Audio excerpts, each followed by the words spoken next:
दोस्तों, सच्चे दिल से कमेंट बॉक्स में लिखें गोवर्धन की हार्दिक शुभकामनाएं।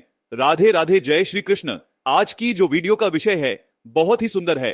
आज मैं आप लोगों को गोवर्धन पूजा संबंधित संपूर्ण जानकारी बताऊंगा और इस वीडियो में बताऊंगा कि गोवर्धन पूजा के दिन हमें गौ माता को क्या खिलाने से हमारे घर में अचानक और आकस्मिक धन की प्राप्ति होती है, तथा गोवर्धन पूजा संबंधी संपूर्ण जानकारी इस वीडियो में बताऊंगा। अपना कम से कम 8 से 10 मिनट का बहुमूल्य समय जरूर देना, फिर आपको समझ में आ जाएगा हमें जो है गोवर्धन पूजा क्यों करनी चाहिए और हमें गौ माता को इस दिन अंकुर क्यों खिलाना चाहिए। वीडियो को ध्यान से देखना, प्राचीन जानकारी चैनल में बने रहना, आपको संपूर्ण जानकारी इसी चैनल में प्राप्त होगी। दोस्तों देखिए, गोवर्धन पूजा कार्तिक महीने की शुक्ल पक्ष की प्रतिपदा को अर्थात प्रथम दिन को मनाई जाती है। तो चलिए जानते हैं गोवर्धन पूजा का शुभ मुहूर्त। तो गोवर्धन पूजा का शुभ मुहूर्त है पंचांग के मुताबिक कार्तिक माह के शुक्ल पक्ष की प्रतिपदा तिथि की शुरुआत 21 अक्टूबर को शाम 5:14 पर होगी। इसका समापन 22 अक्टूबर को रात 8:16 पर होगा। तिथि के मुताबिक इस बार गोवर्धन पूजा का पर्व 22 अक्टूबर को मनाया जाएगा। देखिए, गोवर्धन पूजा के दिन भगवान श्री कृष्ण और गोवर्धन पर्वत और गायों की पूजा की जाए। गोवर्धन पूजा में अन्नकूट का गोवर्धन पूजा में अन्नकूट का बहुत बड़ा महत्व है। अन्नकूट का भोग भी सामर्थ्य अनुसार जरूर लगाना चाहिए। कहीं कहीं लोग मूंग, दाल और बाजरे को मिलाकर के खिचड़ी बनाते हैं, तो कहीं कहीं अन्नकूट में भगवान श्री कृष्ण को 56 भोग का प्रसाद भी लगाया जाता है। इस प्रक्रिया को अन्नकूट कहा जाता है। दोस्तों आइए जानते हैं गोवर्धन पूजा पर चढ़ाए जाने वाले अन्नकूट प्रसाद का 56 भोग के बारे में, अर्थात इसका क्या महत्व है। अगर आज की वीडियो आप मिस करते हैं तो फिर सारी जिंदगी आप इस प्रकार की जानकारी को पाने से वंचित रह जाएंगे, क्योंकि कोई भी यह जानकारी आपको विस्तार से नहीं बताया। लेकिन यह सारी जानकारी आज आपको प्राचीन जानकारी चैनल पर फ्री में उपलब्ध कराई जा रही है। इसीलिए वीडियो में आगे बढ़ने से पहले आपसे निवेदन था, वीडियो को तुरंत लाइक कर दीजिए और कमेंट बॉक्स में राधे राधे जरूर लिख दीजिएगा। आइए जानते हैं अन्नकूट के बारे में। जैसा नाम से ही स्पष्ट है, अन्नकूट जैसे इसके नाम से लगता है, यह बहुत सारे अनाजों का मिश्रण होता है। तरह तरह के पकवानों से भगवान जी की पूजा की जाती है, तो इन प्रसादों को अलग अलग बांटने के बजाय इकट्ठा ही बांटा जाता है।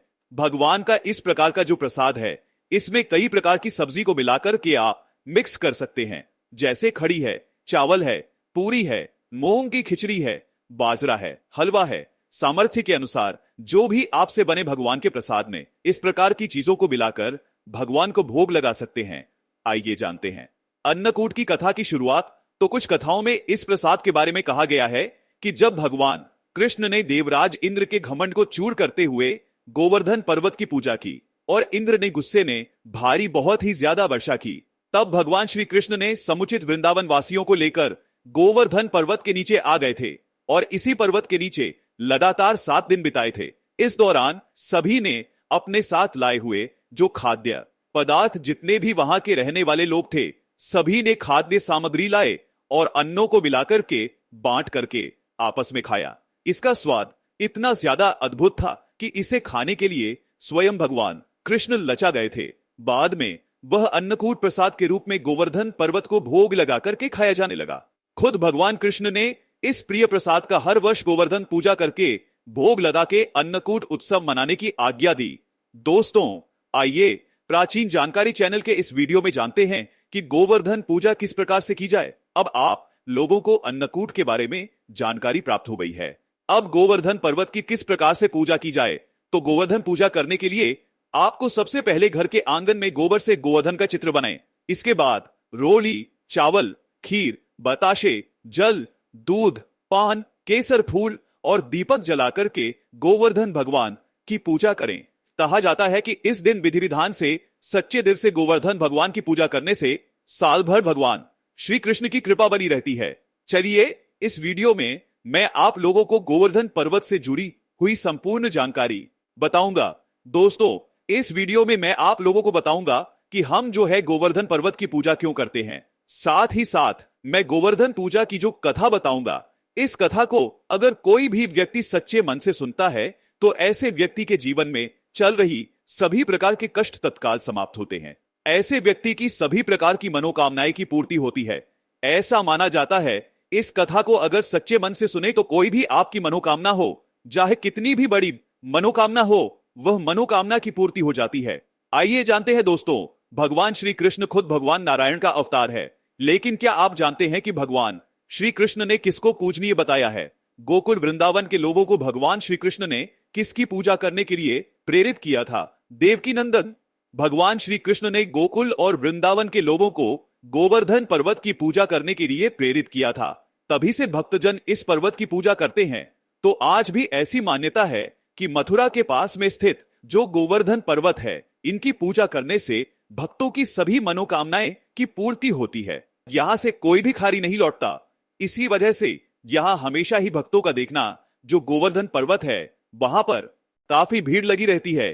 तो आइए इस वीडियो में जानते हैं वास्तव में हम जो गोवर्धन पूजा किस प्रकार से घर में निर्मित करते हैं। सभी दर्शकों को जानकारी प्राप्त हो चुकी है। अब इनकी पूजा क्यों होती है, इनकी पूजा होने के पीछे क्या कारण है? तो गोवर्धन पर्वत की ऊंचाई आपने देखी होगी, आज से काफी पहले काफी दिखाई देते थे, लेकिन हजारों साल पहले यह बहुत ही ऊंचा था, विशाल पर्वत था और इस पर्वत की ऊंचाई लगातार घटती जा रही है। इस संबंध में शास्त्रों में एक कथा बताई है। इस कथा के अनुसार गोवर्धन पर्वत को तिल तिल करके घटने के लिए एक आर्षि ने श्राप दिया था। श्री कृष्ण ने गोवर्धन पर्वत को भगवान का रूप बताया है और उसी की पूजा करने के लिए सभी को प्रेरित किया था। आज भी गोवर्धन पर्वत चमत्कारिक रूप से, पूर्ण रूप से, चमत्कारिक रूप से भरा हुआ है। सभी प्रकार के लोगों की इच्छा को पूर्ण करता है। गोवर्धन पर्वत की परिक्रमा करने वाले हर व्यक्ति को जीवन में कभी भी पैसों की कमी नहीं होती। साथ ही साथ गोवर्धन पूजा करने वाले लोगों को भी पैसों की कमी नहीं होती। ऐसा माना जाता है कि महाभारत काल में गोवर्धन पर्वत की ऊंचाई करीब 300 मीटर थी, जबकि वर्तमान में यह पर्वत करीब 30 मीटर ऊंचा ही रह गया है। गोवर्धन पर्वत की ऊंचाई लगातार घटती जा रही है। इस संबंध में गर्ग संहिता में एक कथा बताई है। दोस्तों, कथा के अनुसार भगवान श्री कृष्ण ने अवतार लेने के पूर्व राधा जी से भी पृथ्वी लोक में साथ चलने के लिए निवेदन किया था। इस पर राधा जी ने कहा कि मेरा मन पृथ्वी पर वृंदावन, यमुना और गोवर्धन पर्वत के बिना नहीं लगेगा। यह सुनकर श्री कृष्ण ने अपने हृदय की ओर दृष्टि डाली, जिससे एक तेज निकला और राजभूमि पर जाकर के गिरा। यही तेज पर्वत के रूप में परिवर्तित हो गया। शास्त्रों के अनुसार यह पर्वत रत्नम, झरण कदम आदि वृक्षों से सुशोभित है और अन्य सामग्री भी इसमें उपलब्ध थी। इसे देखकर राधा जी बहुत प्रसन्न हुई और तथा भगवान श्री कृष्ण के साथ उन्होंने भी पृथ्वी पर अवतार धारण किया। चलिए प्राचीन जानकारी चैनल के इस वीडियो में जानते हैं और भी इसकी कुछ रोचक भरी कथा। एक कथा के अनुसार भगवान श्री कृष्ण की प्रेरणा से शालामित्र द्वीप ने द्रोणाचल की पत्नी के गर्भ से गोवर्धन का ध्यान से सुनिए गा। भगवान श्री कृष्ण की आज्ञा के कारण ही शालमित्र द्वीप में द्रोणाचल की पत्नी के गर्भ से गोवर्धन का जन्म हुआ। ध्यान से सुनना, भगवान के जन्म से वृंदावन एवं जो यमुना है वह बहुत ही खुश थी। गोवर्धन को भगवान का रूप ही जानकर के सुमेर है, हिमालय है, जितने भी पर्वत है यह सब ने गिरिराज बना करके जो गोवर्धन पर्वत है, इनकी पूजा की। एक समय तीर्थ यात्रा करते हुए पुलस जी आशी गोवर्धन पर्वत के समीप पहुंचे। पर्वत की सुंदरता देखकर के अर्षि मंत्र मुक्त हो गए तथा द्रोणाचल पर्वत से निवेदन किया कि मैं काशी में रहता हूं, आप अपने पुत्र गोवर्धन को मुझे दे दीजिए, मैं उसे काशी में स्थापित करके वहीं रहकर पूजा करूंगा। द्रोणाचल देखिए, द्रोणाचल पुत्र वियोग से व्यतीत हुए, लेकिन गोवर्धन पर्वत ने कहा कि मैं आपके साथ में चलूंगा, किंतु मेरी एक शर्त है, आप मुझे जहां रख देंगे मैं वहीं स्थापित हो जाऊंगा। पुलाद जी ने गोवर्धन पर्वत की यह बात मान ली। गोवर्धन पर्वत ने आरष्य से कहा कि मैं 2 योजन ऊंचा एवं 5 योजन चौड़ा हूं, आप मुझे काशी कैसे ले जाएंगे? तब पुलाद जी ने कहा कि मैं अपने तपोवन से तुम्हें अपनी हथेली पर उठाकर ले जाऊंगा। तब गोवर्धन पर्वत आर्ष के साथ चलने के लिए सहमत हो गए। रास्ते में ब्रज आया, उसे देखकर के गोवर्धन की पूर्व स्मृति जागृत हो गई। कैसे पूर्व स्मृति, वह भी मैं आप लोगों को प्राचीन जानकारी के माध्यम से बताऊंगा। और वह सोचने लगा कि भगवान श्री कृष्ण राधा जी के साथ यहां आकर के बाल्यकाल और किशोर कल की बहुत सी लीलाएं करेंगी। यह सोचकर गोवर्धन पर्वत आर्षि के हाथों में और अधिक भार हो गए, जिससे अर्षि को विश्राम करने की आवश्यकता महसूस हुई। दोस्तों, इसके बाद आर्षि ने गोवर्धन पर्वत को ब्रज में रख करके विश्राम करने लगे। आर्षि यह बात भूल गए कि उन्हें गोवर्धन पर्वत को कहीं रखना नहीं था। कुछ देर बाद ऋषि पर्वत को वापस उठाने लगे, लेकिन गोवर्धन ने कहा कि अर्षिवर, अब मैं यहां से कहीं नहीं जा सकता। मैंने आपसे पहले ही आग्रह किया था कि आप मुझे जहां रख देंगे मैं वही स्थापित हो जाऊंगा। तब आर्ष जी उसे ले जाने की हट करने लगे, लेकिन गोवर्धन वहां से नहीं हिले। तब आर्ष ने उसे श्राप दिया कि तुमने मेरे मनोरथ को पूर्ण नहीं होने दिया, अतः आज से प्रतिदिन तिल कर तुम्हारा क्षरण होता जाएगा। फिर एक दिन तुम पूर्णतः धरती में समाहित हो जाओगे। तभी से गोवर्धन पर्वत तिल करके धरती में समा रहे हैं। इसका प्रमाण आपको कलयुग में आज भी दिख रहा है। भगवान श्री कृष्ण ने अपनी समस्त कलाओं के साथ द्वापर युग में इस पर्वत पर भक्तों को मुक्त करने वाली कई लीलाएं की थी। इसी पर्वत पर को इंद्र का मान वर्धन करने के लिए उन्होंने अपनी सबसे छोटी उंगली पर 3 दिनों तक उठा करके रखा था। कई कथाओं में इसे 7 दिनों तक उठा करके रखा था, ऐसी जानकारी मिलती है। एक और इसकी कथा है जो कथा रामायण काल से जुड़ी हुई है। यह अच्छी कथा है और इस कथा को सुनने मात्र से व्यक्ति की गरीबी मिटती है, व्यक्ति की मनोकामना की पूर्ति होती है। दोस्तों, पौराणिक धर्म शास्त्रों की माने तो जब त्रेता युग में भगवान विष्णु ने राम के रूप में अवतार लिया था और वनवास के दौरान उनकी पत्नी अर्थात माता सीता जी को लंकापति रावण ने छल करके अपहरण करके लंका में ले गया था, तो उस दौरान भगवान श्री राम ने लंका पहुंचने के लिए वानरों की विशाल सेवा के साथ समुद्र पर राम सेतु का निर्माण करा रहे थे।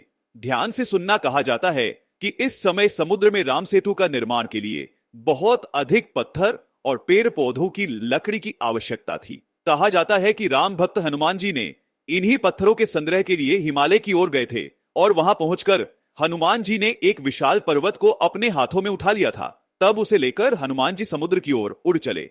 इस दौरान हनुमान जी को रास्ते में पता चला कि राम सेतु का निर्माण पूरा हो गया है और हनुमान जी इस दुविधा में पड़ गए कि अब क्या किया जाए, इस पत्थर का क्या किया जाए, इस पर्वत का क्या किया जाए। तब उन्होंने उस विशाल पर्वत को वही जमीन पर स्थापित कर दिया। दोस्तों, कहा जाता है कि हनुमान जी के द्वारा जमीन पर रखा गया विशाल पर्वत कोई और नहीं बल्कि गिरिराज अर्थात गोवर्धन पर्वत था, जिसे बाद में गोवर्धन पर्वत के नाम से जाना जाने लगा। जिसके बाद गोवर्धन पर्वत बहुत निराश हुए और उन्होंने हनुमान जी महाराज से आग्रह किया, अपना दुख सुनाया। ध्यान से सुनना। तो गोवर्धन पर्वत ने कहा कि हे भक्त शिरोमणि हनुमान जी महाराज, मैं प्रभु श्री राम के ही ना काम आया और ना ही अपने स्थान से जुड़ सका। जी हां, ना मैं प्रभु राम के काम आया क्योंकि समुद्र जो है बन चुका है, और ना मैं अपने स्थान से जुड़ा रह सका, अर्थात मैं अपने माता पिता से विलग्न हो गया। और जो है इस प्रकार से प्रार्थना करते हुए गोवर्धन पर्वत निराश हो गए। निराश देखकर के हनुमान जी महाराज को बहुत ही दया आई, क्योंकि हनुमान जी महाराज बहुत ही दयालु थे।